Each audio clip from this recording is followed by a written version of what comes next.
Hey guys, today I'm gonna tell you how to fix split screen is not working in Samsung Galaxy A54. If you're using Galaxy A54 and you're facing the issue that in your phone your split screen isn't working, so let's see some possible fixes for this.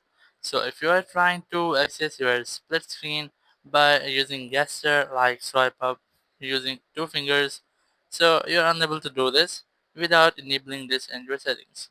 So the very first way I recommend you to use split screen is the best way is you have to open any app. Let's say I have opened my Play Store here.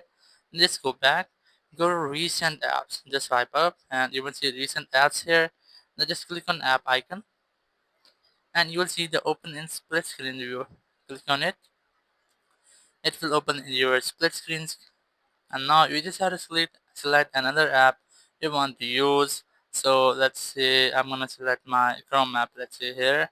So in this way, you can easily use split screen or you can use multiple apps at a time.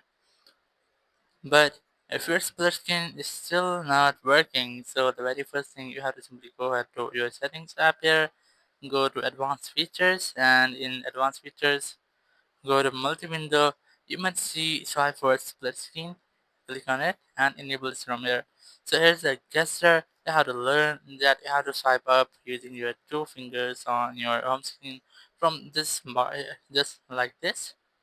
Your split screen will be opened. Now you just have to scroll down to open a second app in your second window. But if you are facing the issue that your split screen is completely not working, like when you try to open or access your split screen, you might see any error here like you are unable to see any app in this section. So there's a way you have to try to fix this issue. You have to simply go to settings app here, go to software update and just have to update your software. After updating your software, you just have to scroll down the control center, click on this power icon, click on restart, and then click on this restart button again to have a restart with your phone, and after restarting your issue will be fixed and you will not get this issue again.